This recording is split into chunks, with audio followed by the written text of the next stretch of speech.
Marcus Chen had been retired from the Earth Marine Corps for exactly 7 years, 4 months, and 12 days when he found them.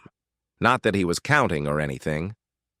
The prosthetic leg that replaced the one he lost on Kepler 442b made sure he remembered his service every morning when he strapped it on. He was prospecting alone on the asteroid belt mining claim he'd bought with his military pension. The rock designated TK7739 wasn't supposed to have anything valuable, which was exactly why Marcus could afford it. Most days he just went through the motions, running his scanner over the gray stone, hoping to find enough rare earth metals to keep the lights on in his tiny hab pod. The cave entrance was hidden behind a landslide that looked decades old. Marcus almost missed it entirely, but his scanner picked up some unusual energy readings from behind the rubble. After 3 hours of careful digging with his plasma cutter, he managed to clear a hole just big enough to squeeze through. The moment he stepped inside, Marcus knew something was wrong. The air was warm and humid, impossible for an airless asteroid. His environmental suit's readings showed breathable atmosphere, which made no sense at all. The cave stretched deeper than his helmet lights could penetrate, and strange crystalline formations along the walls pulsed with a soft blue glow. The sound hit him first, a high-pitched keening that made his teeth ache, then the smell, sulfur, and something else, something metallic and sharp that reminded him of battlefields. Marcus drew his sidearm without thinking, 30 years of military training taking over. He found them in a natural chamber about 50 meters in, 8 creatures, each about the size of a house cat, huddled together in what looked like a nest made of melted metal and some kind of fibrous material. At first glance, Marcus thought they were some kind of lizards. Then one of them spread tiny wings and breathed a puff of flame no bigger than a candle flame, and he realized what he was looking at. Dragons. Actual, honest-to-God dragons. They were starving. Even someone with no xenobiology training could see that. Their scales, which should have been bright and colorful, were dull and patchy. Their eyes were sunken, and several of them could barely lift their heads. The biggest one, with scales that might have been red under better circumstances, raised its head when Marcus approached. It made a sound somewhere between a chirp and a growl, warning him away from the others. Marcus had seen enough dying soldiers to recognize the look. These weren't just hungry, they were dying. "Easy there, little guy," Marcus said softly, holstering his weapon. "I'm not going to hurt you." The dragon didn't understand his words, but something in his tone must have gotten through. It settled back down, but kept watching him with eyes that held far too much intelligence for a simple animal. Marcus activated his suit's recording function and started documenting what he saw. 8 juvenile dragons, species unknown, approximately 3 months old, based on their size and development. No adult dragons visible, no food source apparent. The nest showed signs of hasty construction, as if someone had dumped these babies here and run. As he circled the nest, taking readings and images, Marcus started putting together a story that made his blood boil. These weren't wild animals. The nest was too artificial, too deliberately placed. Someone had brought these dragons here and abandoned them. But why? And where were the adults? His suit's long-range scanner picked up metallic debris about a kilometer away. Marcus marked the location and turned back to the dying dragons. The red one was trying to get to its feet, probably to defend the others, but it was too weak. It managed about half a meter before collapsing. "None of that," Marcus said, kneeling down slowly. "Save your strength." The dragon looked up at him with eyes like golden coins. There was pain there and fear, but also something else. Hope, maybe. Or maybe Marcus was projecting his own feelings onto an alien creature. He'd been alone on this rock for 2 years. Before that, he'd been alone in a military hospital for 8 months, recovering from his injuries and learning to walk again. Before that, he'd been alone in his squad after the Kepler incident, the only survivor of an alien ambush that killed 12 good soldiers. Marcus knew what being abandoned felt like. "You're not dying on my watch," he told the dragon. The trek back to his HAB pod took 40 minutes, but Marcus's mind was racing the whole way. He had emergency rations, but dragons probably didn't eat human food. He had medical supplies, but nothing designed for alien physiology. He had a communication array that could reach the nearest trade station, but calling for help would mean admitting he'd found something valuable on his claim. And these dragons were definitely valuable. Even dying babies would be worth a fortune to collectors or researchers. Healthy adult dragons would be worth more than Marcus could spend in 10 lifetimes. But the thought of selling them made him sick. He'd seen what happened to valuable alien species when humans got involved. It never ended well for the aliens. Back in his HAB pod, Marcus pulled up everything his computer had on dragon-like species. The Galactic database had 17 different entries, but none of them matched what he'd found. These dragons had 6 limbs instead of 4, and their wing structure was completely different from the known species. Their scales seemed to shift color slightly in different light, and the crystalline formations in their cave suggested they might have some kind of technological capabilities. He was dealing with a completely unknown species. That made them even more valuable and even more vulnerable. Marcus grabbed his emergency medical kit and every piece of food he could spare. The dragons might not be able to digest human food, but he had some basic nutrients that worked on a wide variety of species. If nothing else, it might buy them some time. The trip back to the cave took half as long since he knew the way. The dragons were in worse shape than before. 2 of them weren't moving at all, and Marcus couldn't tell if they were sleeping or unconscious. The red one looked up when he approached, but didn't try to stand this time. "Let's start with the basics," Marcus said, setting down his supplies. He pulled out a small scanner that could analyze biological functions. It wasn't designed for dragons, but it might give him some idea of what he was working with. The readings were all over the place, but a few things stood out. The dragons had a body temperature of about 40 degrees Celsius, higher than most mammals, but not unreasonable. Their heart rate was rapid but steady. Blood pressure was low, consistent with malnutrition. Most importantly, they showed brain activity patterns that suggested high intelligence, possibly on par with dolphins or young humans.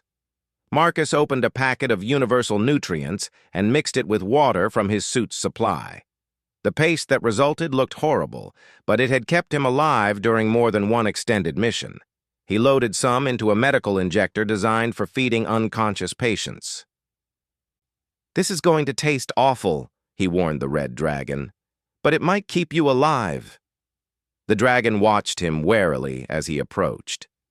When Marcus reached out with the injector, it snapped at him, tiny fangs clicking against his suit's armored glove. The bite didn't penetrate, but Marcus got the message. "Trust," he said quietly. "That's what this comes down to, isn't it?" He set the injector down and backed away, then sat cross-legged about 2 meters from the nest. Dragons were intelligent, maybe intelligent enough to understand that he was trying to help. Marcus started talking. He told them about his time in the Marines, about the worlds he'd seen and the battles he'd fought. He talked about losing his leg and his squad, about the nightmares that still woke him up some nights. He talked about buying this worthless asteroid just to have somewhere to be alone with his memories. The dragons listened. Marcus wasn't sure how he knew, but they were definitely listening. Their heads turned toward him when he spoke, and their breathing seemed to synchronize with his voice. After an hour, the red dragon crawled closer. Not close enough to touch, but close enough that Marcus could see the individual scales on its snout. "We're both a long way from home, aren't we?" Marcus said. The dragon made a soft sound, almost like a purr. Then it crawled to the injector and nudged it with its nose.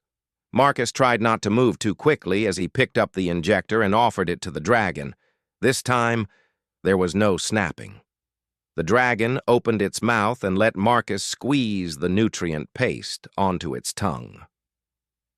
It made a face that clearly said the taste was as awful as advertised, but it swallowed. The other dragons watched this exchange with bright, intelligent eyes. One by one, they approached for their share of the nutrients. The two who hadn't been moving turned out to be just sleeping, though they were barely strong enough to lift their heads. Marcus ended up staying in the cave for 6 hours, feeding the dragons and monitoring their condition. By the time he left, they were all looking slightly better. Not healthy, but no longer actively dying. On the way back to his hab pod, Marcus detoured to investigate the metallic debris his scanner had detected. What he found made everything make sense and made him angrier than he'd been in years. It was the wreckage of a transport ship. Probably a mid-range hauler, judging by the engine configuration. The ship had been shot down, not crashed. Plasma burns scored the hull, and the cargo bay had been blown open from the outside.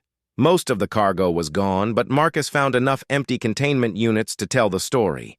Someone had been transporting dragons, babies, adults, probably whole families.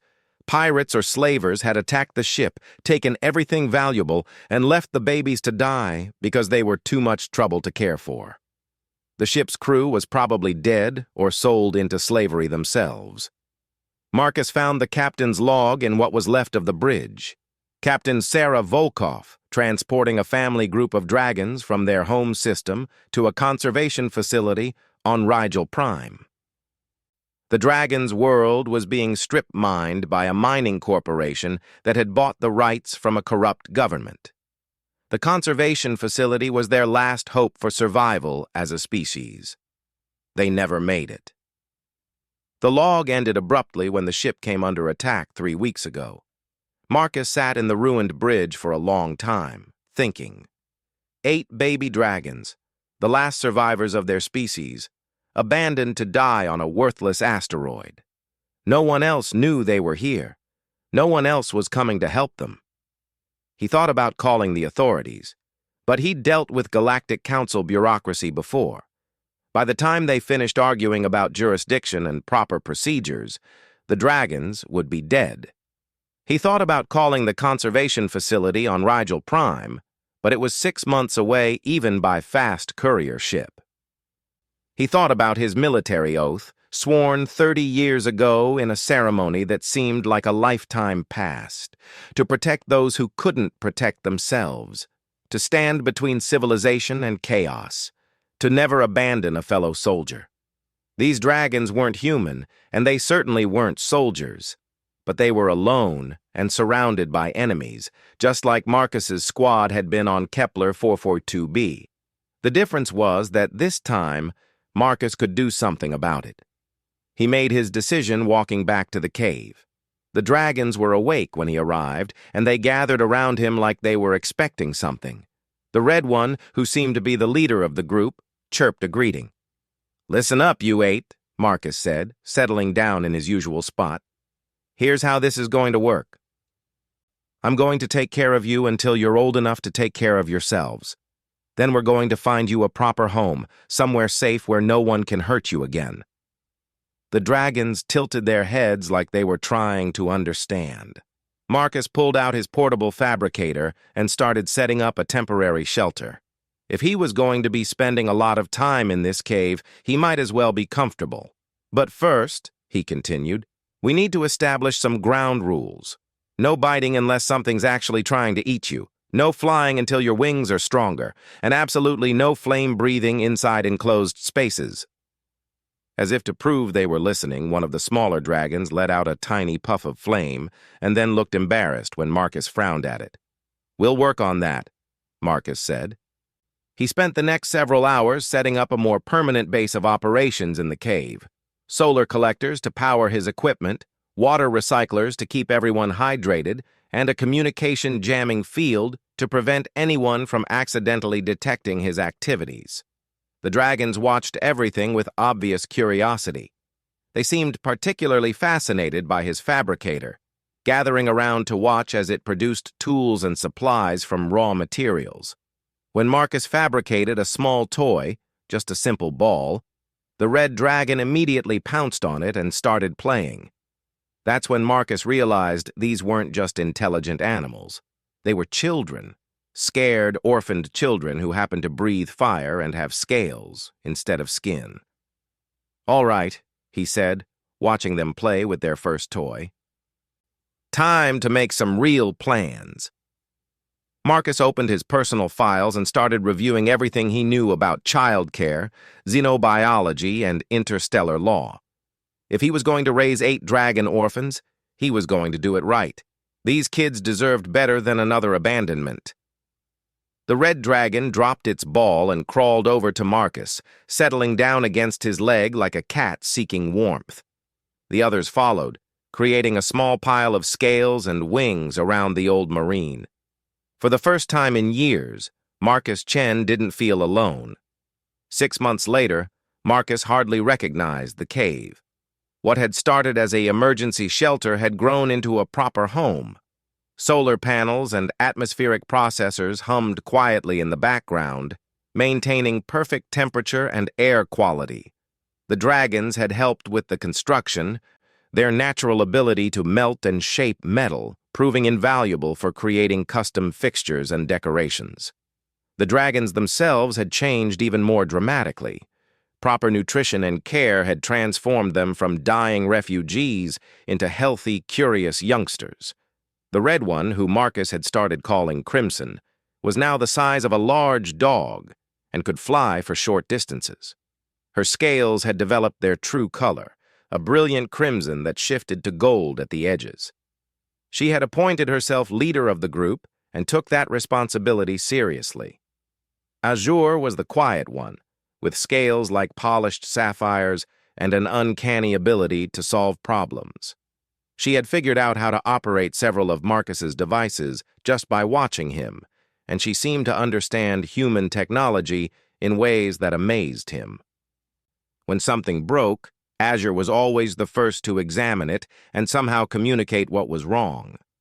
Ember and Spark were twins, impossible to tell apart except that Ember preferred to sleep curled up against Marcus, while Spark liked to explore every corner of their expanded cave system. Their scales were a warm orange that glowed softly in dim light, and they had developed a language of chirps and clicks that they used to communicate with each other across distances. Jade was the largest of the group, with green scales that seemed to camouflage her perfectly against the crystal formations in the cave. She was also the most protective, always watching for danger and quick to place herself between the smaller dragons and anything that worried her. Marcus suspected she would grow up to be a formidable guardian. Silver was the smallest and fastest, with scales that actually seemed to be made of living metal. She could move so quickly that Marcus sometimes lost track of her, and she had developed a talent for finding hidden passages and secret spaces in the rock. More than once, she had discovered valuable mineral deposits that Marcus's scanners had missed. Copper was the joker of the group, constantly getting into mischief and somehow always managing to look innocent when Marcus caught him. His brownish scales could shift in pattern, creating what looked like facial expressions. He had learned to mimic human gestures with disturbing accuracy. The 8th dragon, who Marcus called Onyx, was different from the others. Her black scales absorbed light instead of reflecting it, and she seemed older somehow, more serious. She rarely played with the others, preferring to sit quietly and observe. Marcus had the feeling she understood far more about their situation than the others did. Living with 8 growing dragons had taught Marcus lessons they never covered in military training. Dragons, it turned out, were intensely social creatures who formed family bonds that lasted for life. They had accepted Marcus as their parent figure, which came with both privileges and responsibilities he was still figuring out. They were also incredibly intelligent. Within 2 months, they had learned to understand basic human speech. Within 4 months, they were solving simple puzzles and operating tools.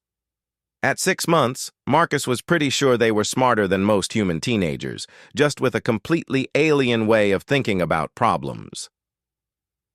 The communication breakthrough came when Azure figured out how to interface with Marcus's computer. She had been watching him work for weeks, and one day she simply placed her claws on the keyboard and started typing. Not random keys, actual words in standard galactic script. "Hungry? Want food? Marcus, good." Marcus stared at the screen for a long moment, then looked at Azure, who was watching him with bright, expectant eyes. "You can write? Learn. Watch Marcus. Understand symbols." "Can the others do this too?" Azure chattered something in dragon language to her siblings. One by one, they gathered around the computer. Crimson was next, her typing more confident. "We smart. We learn. Marcus teach us more?" That evening marked the beginning of formal education. Marcus had never taught school before, but he had 30 years of military training experience to draw on. He started with basics, mathematics, science, basic engineering principles. The dragons absorbed everything with an enthusiasm that put human students to shame. They were particularly interested in learning about human society and technology. Marcus found himself explaining concepts like money, government, law enforcement, and interstellar trade. The dragons asked questions that showed they understood the implications of what they were learning. "Why humans fight wars?" Crimson asked one evening, her typing now fast and fluent. "Many reasons," Marcus replied, settling into what had become their usual evening discussion. "Sometimes for resources, sometimes for territory, sometimes because they're afraid of each other." "Dragons fight wars too?" Marcus hesitated.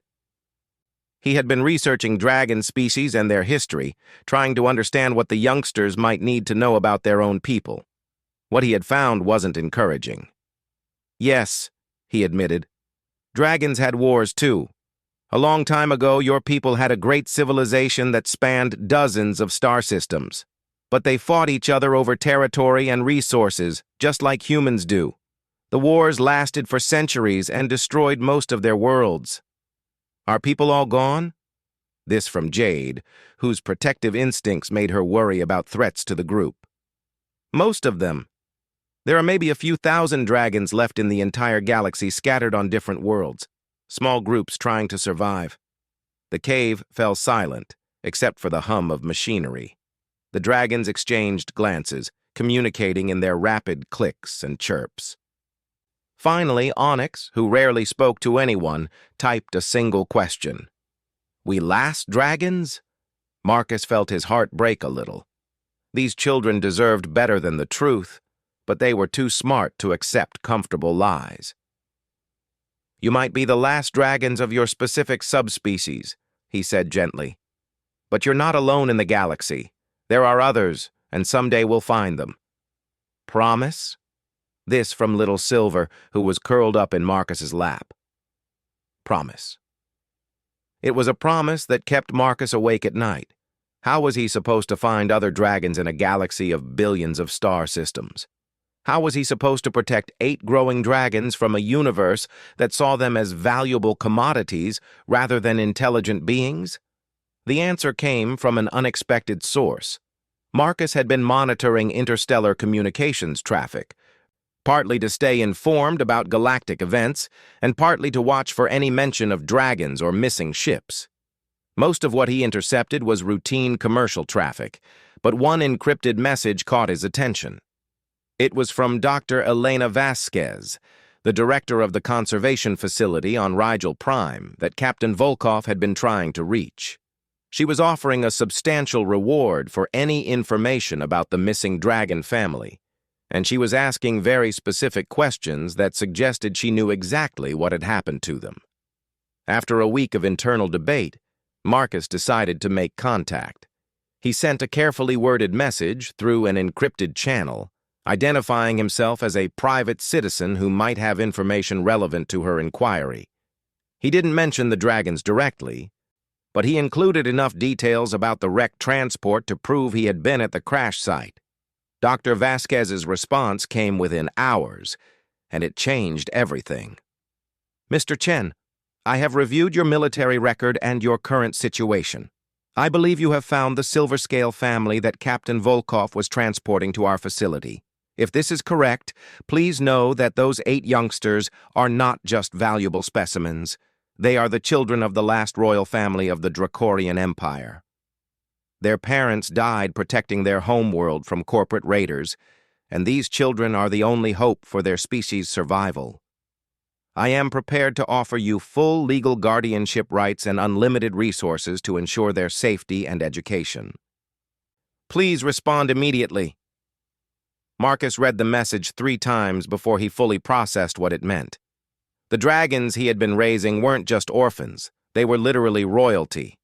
The last princes and princesses of an ancient empire that had once ruled a significant portion of the galaxy.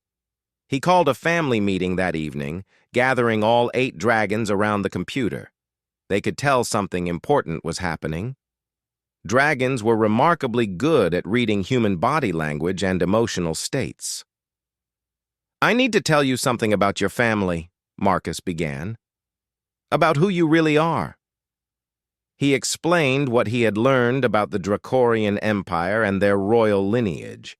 The dragons listened in fascination as he described the great crystal cities their ancestors had built, the interstellar trade networks they had controlled, and the legendary Dragon Guard that had once protected dozens of worlds.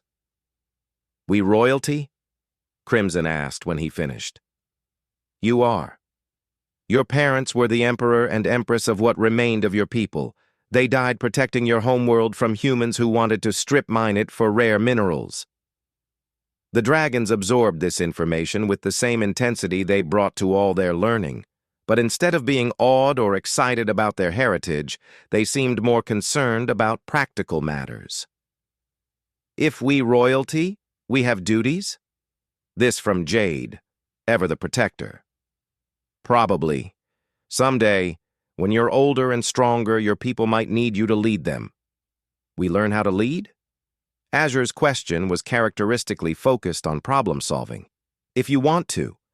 But first, we need to decide what to do about Dr. Vasquez's offer. She wants to help us, but that would mean leaving this place and going to her facility. The dragons chattered among themselves for several minutes, before Onyx, as usual, cut straight to the heart of the matter. Marcus, come with us? If you want me to. We family now. Families stay together. And that, Marcus realized, was really all that mattered.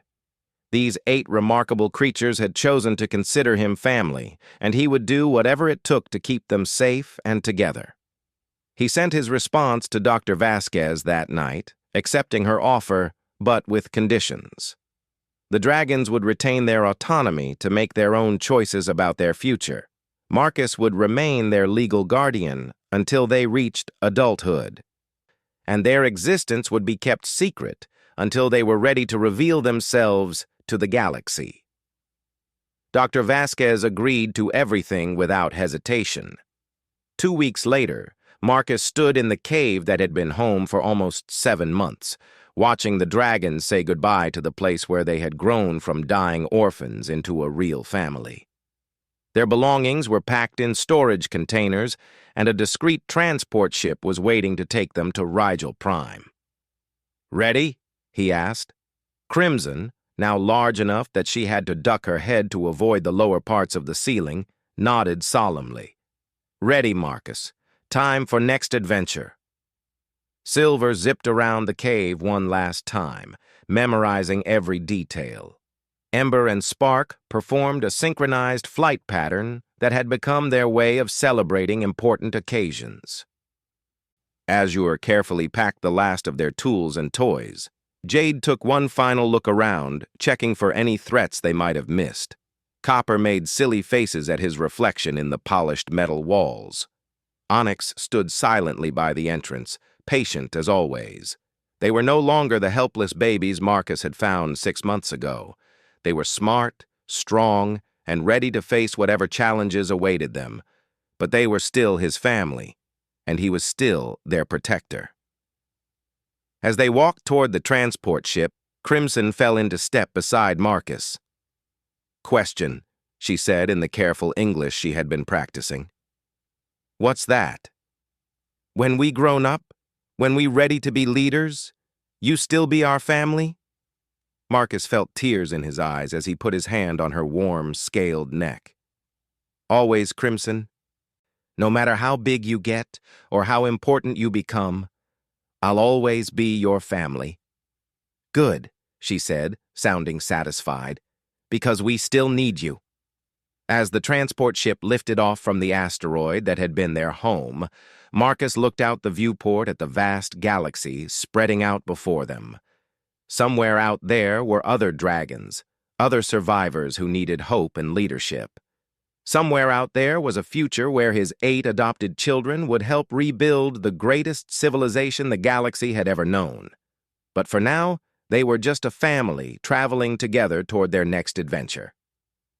5 years had passed since Marcus and his dragon family arrived at the Rigel Prime Conservation Facility, and the universe had never seen anything like them. Dr. Elena Vasquez's facility had been transformed from a simple research station into the unofficial capital of the Dragon Restoration Movement. What started as a secret sanctuary for 8 orphaned dragons had grown into a coordination center for dragon communities scattered across the galaxy. The young royals had not simply survived, they had thrived beyond anyone's wildest expectations. Crimson, now the size of a small shuttlecraft, had grown into her role as unofficial leader with remarkable grace.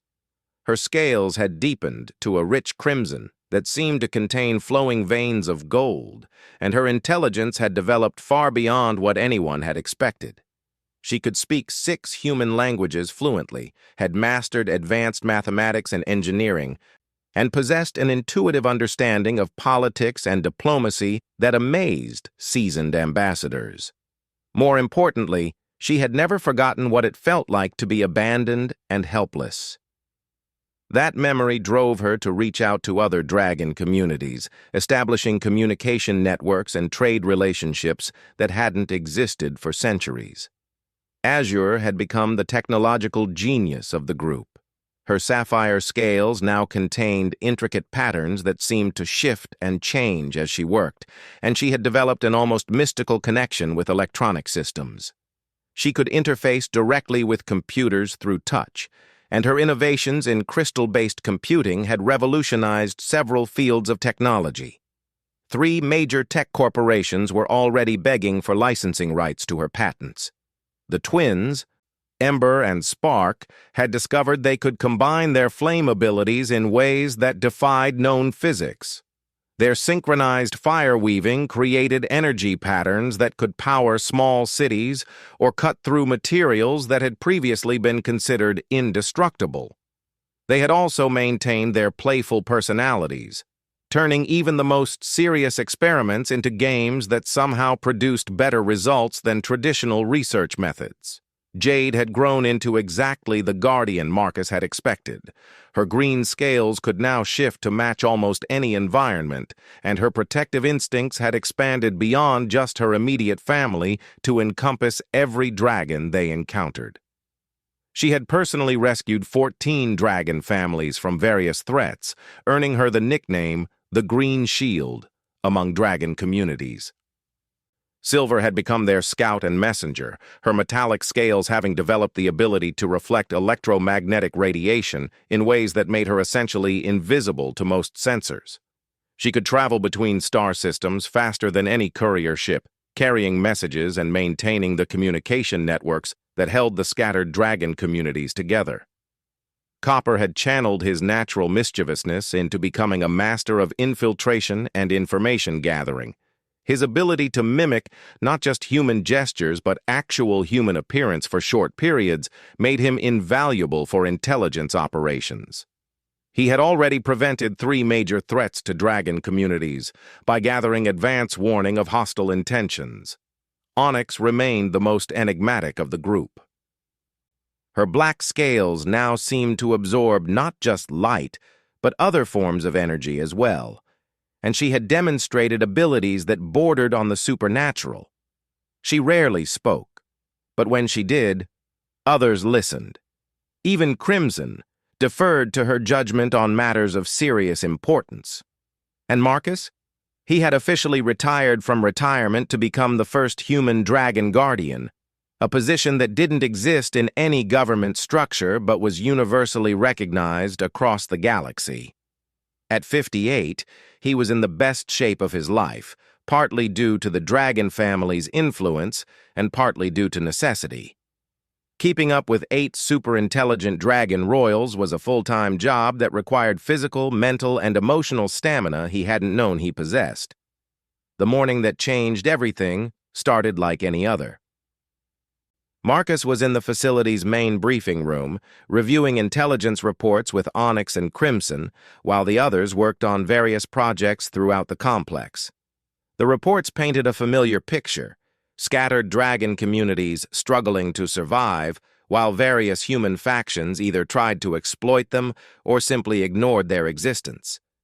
Dr. Vasquez burst into the room with an expression Marcus had learned to dread. She only looked that excited when something significant was about to complicate their lives. "They found it," she announced without preamble. "The location of the Dragon Archive." Marcus felt his blood pressure spike. The Dragon Archive was legendary even among dragons, a vast repository of knowledge and technology that supposedly contained the accumulated wisdom of the Dracorian Empire at its height. Most scholars assumed it had been destroyed during the wars that devastated dragon civilization. If it actually existed, and if someone had found it, the implications were staggering. "Who found it?" Crimson asked, her golden eyes narrowing. "Meridian Corporation. They've been systematically exploring the ruins of former dragon worlds, supposedly for archaeological research. They filed a claim yesterday on a dead system in the Outer Rim." "Meridian Corporation," Onyx said in her quiet voice. "The same corporation that destroyed our homeworld." The temperature in the room seemed to drop several degrees. When Onyx spoke in that tone, it usually meant someone was about to have a very bad day. "How long before they can access the archive?" Marcus asked. "Unknown. The system is heavily fortified with automated defenses that have kept treasure hunters away for centuries. But Meridian has resources and technology that previous explorers lacked." Marcus looked at his dragons, because that's how he still thought of them, even though they were now larger and more powerful than most humans. Crimson was thinking furiously, her scales shifting through subtle color changes that indicated rapid processing. Onyx sat perfectly still, which was usually a sign that she was considering violence as a solution. "We can't let them have it," Crimson finally said. "The archive contains technologies that could be weaponized. In the wrong hands, it could threaten every dragon community in the galaxy. In the right hands," Onyx added, "it could restore our people to their former glory." Marcus saw where this was heading. "You're talking about going there yourselves." "We're talking about claiming our inheritance," Crimson corrected. "The archive belongs to the Dracorian Empire. We are the legal heirs to the Empire. Therefore, the archive belongs to us." Dr. Vasquez looked nervous. "The Galactic Council will never recognize that claim. The Dracorian Empire fell centuries ago." "Then we don't ask for recognition," Onyx said. "We simply take what is ours." Over the next several hours, the entire dragon family gathered to plan what Marcus privately thought of as either the greatest rescue mission in galactic history or the most spectacular act of piracy ever attempted. The other dragons brought their own perspectives to the planning session. Azure had been researching the target system's defenses and believed she could interface with the ancient technology. Jade was already calculating force requirements and defensive strategies. Silver had volunteered to scout the system ahead of their arrival. Ember and Spark were excited about testing their combined abilities against real challenges. Copper was practically vibrating with anticipation at the thought of infiltrating a major corporation. Marcus found himself in the strange position of being the voice of caution in a room full of enthusiastic dragons planning to commit what was technically an act of interstellar piracy. "Let's think about this logically," he said. Meridian Corporation has legal salvage rights to that system. If we interfere with their operation, we'll be breaking about 17 different interstellar laws. Marcus, Crimson said gently, you taught us that sometimes laws are wrong. You told us about human history, about times when good people had to break unjust laws to protect innocent lives. This is different. This isn't about protecting lives. This is about treasure hunting. No, Onyx said with quiet certainty. This is about survival. Our people are dying, scattered, isolated, losing their culture and their identity with each generation. The archive contains the knowledge we need to reverse that decline. Marcus looked around the room at the 8 beings he had raised from helpless babies. They weren't babies anymore. They were adults, capable of making their own decisions and accepting the consequences. But they were also his family, and the thought of them facing the kind of dangers this mission would involve made his chest tight with worry. If we do this, he said finally, we do it right. Full planning, proper equipment, multiple contingency plans. And we try diplomacy first. Agreed, Crimson said immediately. We'll offer to share the archive's contents with Meridian Corporation in exchange for joint access. If they refuse, then we proceed with more direct methods. Dr. Vasquez raised a hand. And what exactly are these more direct methods you're contemplating? Copper grinned, showing teeth that could bite through steel plating. We're dragons.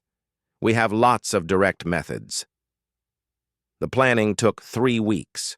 Marcus insisted on treating it like a proper military operation, with intelligence gathering, equipment preparation, and detailed mission briefings. The dragons threw themselves into the preparation with the same enthusiasm they brought to everything else. Azure designed new communication systems that could interface with ancient dragon technology. Jade planned defensive strategies and escape routes. Silver conducted scouting missions to nearby systems, gathering intelligence on Meridian Corporation's activities and capabilities. Ember and Spark practiced coordinated flame attacks that could disable starships without killing their crews. Copper infiltrated Meridian's data networks and gathered detailed information about their expedition. Crimson handled the diplomatic aspects, reaching out to other dragon communities and building a coalition of support. If this mission succeeded, she wanted to ensure that the benefits reached every surviving dragon in the galaxy. Onyx did what Onyx always did. She disappeared for days at a time and returned with cryptic information that somehow proved crucial to their planning. This time, she came back with detailed maps of the archive system and ancient access codes that would supposedly allow them to bypass some of the automated defenses. Marcus coordinated everything while simultaneously trying to figure out how his quiet retirement had turned into planning an interstellar heist with his dragon children. Some days he missed the simple clarity of military life, where the enemies wore different uniforms and the objectives were clearly defined. The mission launch came sooner than expected. Silver's reconnaissance revealed that Meridian Corporation was closer to breaching the archive's defenses than Dr. Vasquez had estimated. They had perhaps days before the corporation gained access to technologies that could fundamentally shift the balance of power in the galaxy. Marcus stood in the hangar bay of their commandeered transport ship, watching his family perform final equipment checks. Crimson had grown large enough that she barely fit through the ship's cargo doors. The others weren't much smaller. In 5 years, they had transformed from cat-sized refugees into magnificent beings that embodied the legendary power and grace of their species. "You know," he said to no one in particular, "when I found you guys, I thought I was just saving 8 dying animals. I never imagined I'd end up leading a dragon restoration movement." "You didn't save animals," Crimson said, settling down beside him with a grace that belied her size. "You saved your family. Everything else just followed naturally from that choice." "Are you ready for this?" Marcus asked. "Really ready?" Once we leave here, there's no going back. Win or lose, this mission will change everything. We've been ready since the day you found us, Onyx said from the shadows. We just needed time to grow into ourselves. The transport ship that carried them to the archive system was one of Dr. Vasquez's fastest vessels, modified with Dragon-designed improvements that made it capable of performance that defied several laws of physics. Even so, the journey took 4 days. Marcus spent the time reviewing mission parameters and trying not to think about all the things that could go wrong. The Dragons spent it in what they called deep communion, a form of group meditation that allowed them to coordinate their abilities in ways that individual dragons couldn't achieve alone. They arrived at the archive system to find Meridian Corporation's expedition already in place. 5 corporate ships surrounded a planet that looked like a massive crystal formation floating in space. The planet's surface was covered with geometric structures that hurt to look at directly, as if they existed in more than 3 dimensions. That's not a planet, Azure observed, her scales shifting through rapid color changes as she analyzed the sensor readings. It's an artificial construct. The entire thing is one massive computer. The archive isn't just stored on that world, Silver added, zipping back from her reconnaissance flight. The archive is that world. Marcus felt a chill that had nothing to do with the ship's temperature controls. They weren't just stealing a library, they were attempting to claim an entire world-sized supercomputer built by the most advanced civilization the galaxy had ever known. Change of plans? He asked. Crimson's golden eyes reflected the strange light emanating from the archive world. No change. If anything, this makes our claim more legitimate. That's not just a repository of dragon knowledge, it's a dragon mind, an artificial consciousness created by our ancestors to preserve everything they knew and everything they were. And Meridian Corporation wants to lobotomize it for profit, Jade growled. Marcus activated the ship's communication array. If they were going to try diplomacy, now was the time. Meridian Expedition. This is Marcus Chen aboard the independent vessel Last Hope. I'm transmitting my credentials as guardian of the Dracorian royal family. We need to discuss your activities in this system. The response came within minutes, and it wasn't diplomatic. Mr. Chen, this is Expedition Commander Walsh. We're aware of your background and your unusual wards. This system falls under legitimate salvage rights granted by the Galactic Council.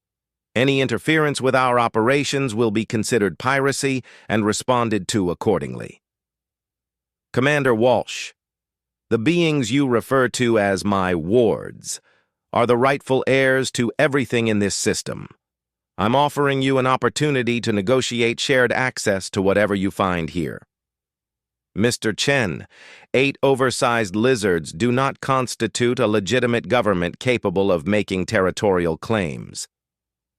You have 1 hour to leave this system before we consider you a threat to corporate assets.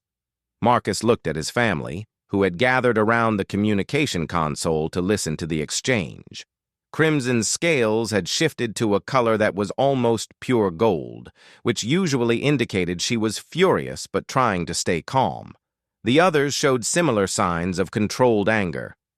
Well, Marcus said, we tried diplomacy. Indeed we did, Crimson agreed. Now we try the direct approach.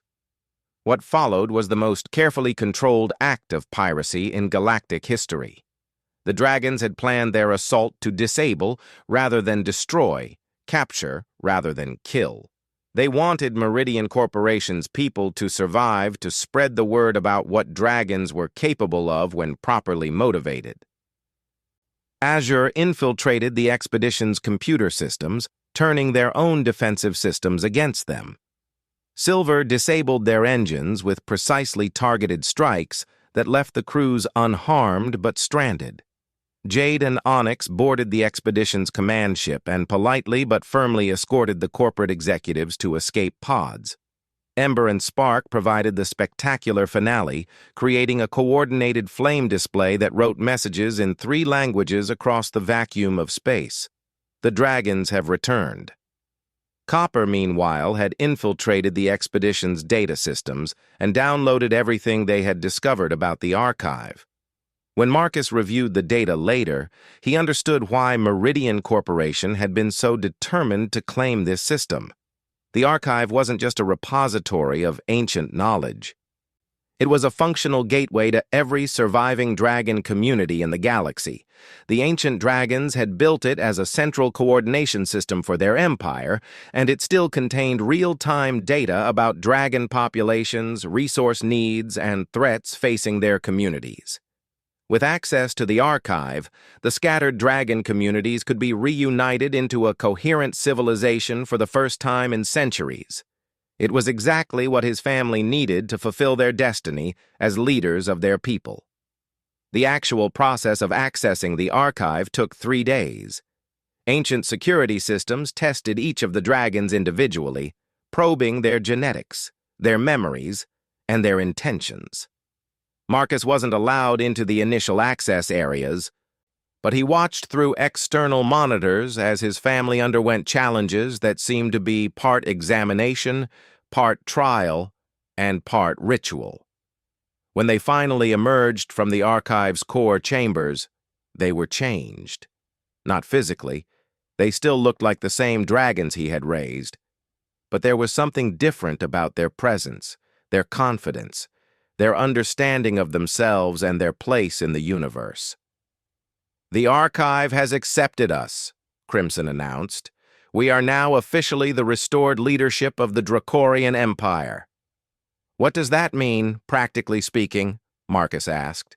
"It means we have work to do," Onyx replied. "Our people need us, and now we have the tools to help them." The work began immediately. Using the archive's communication systems, the dragons reached out to every surviving dragon community in the galaxy. They offered technology, resources, protection, and most importantly, hope for a better future. The response was overwhelming. Dragons who had been hiding for generations emerged from obscurity to rejoin their species. Ancient knowledge that had been lost was recovered and shared. Technologies that could revolutionize civilization were freely distributed to both dragon and human communities. Marcus found himself appointed as the first human ambassador to the Dracorian Empire, a position that came with a salary he couldn't spend in 10 lifetimes, and responsibilities that kept him busier than his military service ever had. But the best part of his new job was watching his family grow into their roles as leaders. Crimson became the Empress of the restored empire, ruling with wisdom and compassion that impressed even her critics.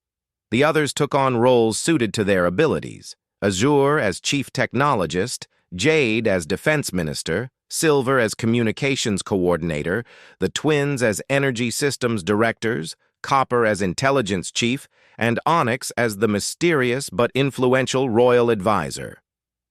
5 years after that mission, Marcus stood on the observation deck of the archive world, watching as dragon ships arrived from dozens of star systems to participate in the first Grand Council in 3 centuries. The dying species he had found as abandoned babies had not only survived, they had rebuilt their civilization from the ground up. Crimson joined him at the observation window, now grown to her full adult size, but still comfortable settling down beside him like she had as a baby. "Any regrets?" she asked. Marcus thought about it seriously.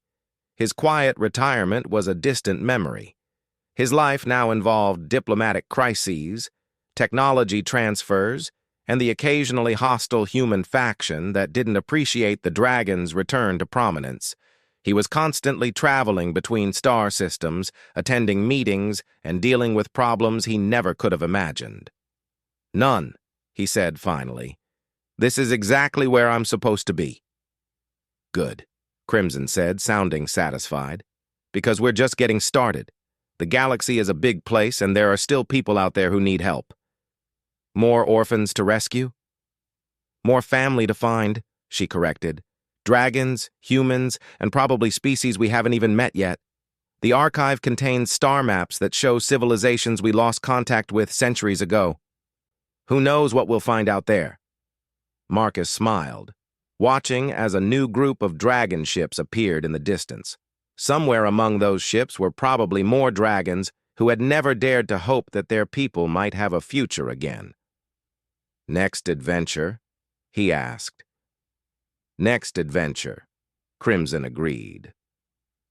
As the Grand Council convened and representatives from dozens of species gathered to witness the restoration of the Dracorian Empire, Marcus reflected on how much his life had changed since that day he found 8 dying babies on a worthless asteroid. He had set out to save them, but in the end, they had saved him.